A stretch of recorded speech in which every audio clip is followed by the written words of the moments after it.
Hello' বন্ধুসকল, কি খবৰ আপোনালোকৰ? আশা কৰি সকলোৱে ভালে আছে।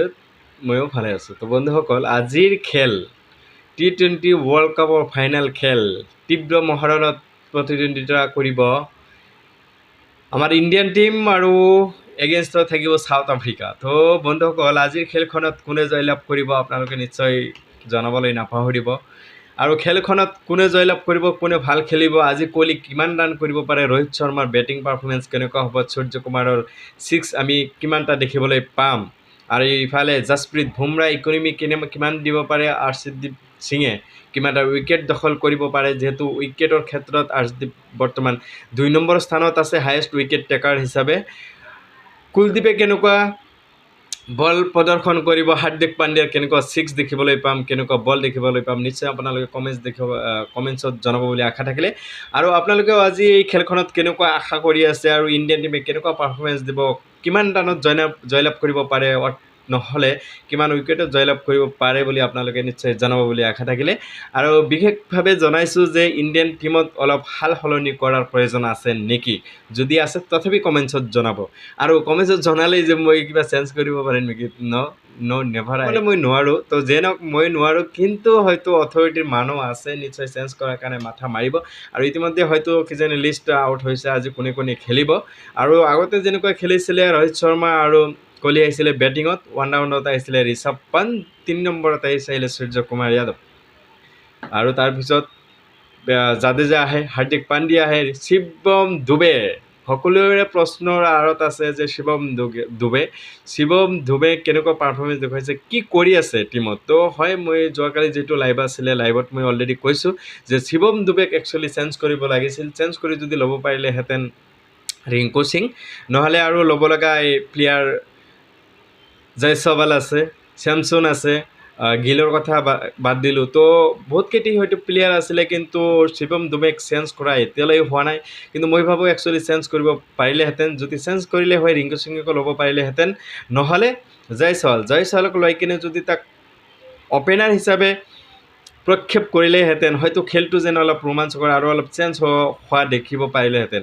কিয়নো ৰোহিত শৰ্মাৰ লগত যদি পাৰ্টনাৰশ্বিপ যদি জয়সৱালে অলপ ভাল দিলেহেঁতেন, সকলোৰে খেলি ভাল লাগিলেহেঁতেন, আমি অনুৰাগী হিচাপে চাই কিনেও কিন্তু ভাল লাগিলেহেঁতেন।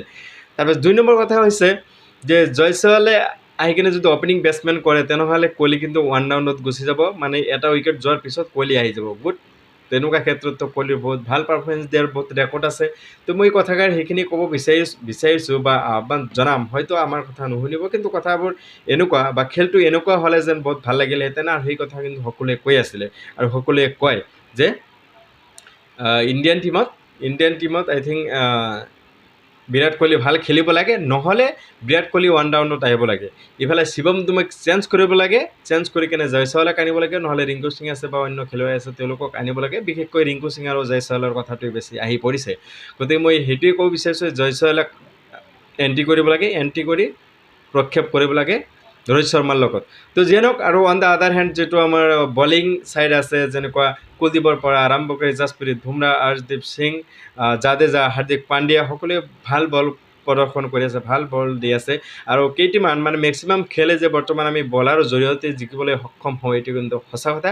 কিয়নো যোৱা যিটো ছেমিফাইনেল খেল আছিলে, তাতেও কিন্তু সিমান এটি ৰান হোৱা নাছিলে। 171 টাৰ্গেট, সিমান নহয় কিন্তু আকৌ সিমান নহয়।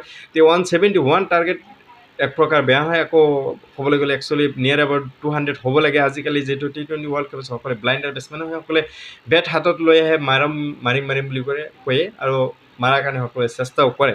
তো যিয়ে নহওক, যোৱা খেলখনত আমি ভাল এটি প্ৰদৰ্শন 68 ৰানত জয়লাভ কৰিলোঁ। তো অনাগত দিনবোৰতে যাতে জয়লাভ কৰোঁ, আৰু বিশেষভাৱে আজি যি T20 ৱৰ্ল্ড কাপ হ'বলৈ গৈ আছে 8টা বজাত ৰাতি, সকলোৱে খেলখন চাব, আৰু আমিও চাম। খেলখন ৰোমাঞ্চকৰ হওক, সেইটোৱে কামনা কৰিছোঁ। আৰু 2 নম্বৰ কথা হৈছে ৰোমাঞ্চক হোৱাৰ লগে লগে খেলখনত যাতে আমি অনায়াসে জয়লাভ কৰি যাব পাৰোঁ, সেইটো সকলোকে অল দ্য বেষ্ট জনাইছোঁ। আৰু team India go ahead and all the best forever. And আমি সদায় ইণ্ডিয়াৰ টীমৰ লগত ছাপোৰ্ট কৰি থাকিম মৰা আগমৰ্যন্তলৈকে, আৰু কৰিয়ে থাকিম, আৰু কৰোঁ। তো যিয়ে নহওক, আপোনালোকেও কাক ছাপোৰ্ট কৰিব সেইটোতো মই নিশ্চয় বুজি পাইছোঁ, কাক ছাপোৰ্ট কৰিব। কিন্তু জয়লাভ কৰা কাৰ আশংকা বেছি নিশ্চয় আপোনালোকে জনাব। কিন্তু ইতিমধ্যে গুগলৰ প্ৰেডিকশ্যন মতে কিন্তু আমি এটি কথা জানিব পাৰিছোঁ, 36% জয়লাভ কৰাৰ সম্ভাৱনা আছে ছাউথ আফ্ৰিকা, আৰু 2 নম্বৰ 64% জয়লাভ কৰাৰ সম্ভাৱনা আছে কিন্তু ইণ্ডিয়া। গতিকে এই কথাটোৱে যাতে ভাল থাকে, গুগলৰ প্ৰেডিকশ্যনটো আইডিয়াটো যাতে ভাল থাকে সেইটোৱে কামনা কৰিম। ইণ্ডিয়াৰ টিমটো জয় হওক তাৰেই কামনা কৰিছোঁ। তো আমি যাতে জয়লাভ কৰোঁ তাৰেই কামনা কৰি আজিৰ ভিডিঅ'ৰ পৰা বিদায় মাগিছোঁ। ধন্যবাদ।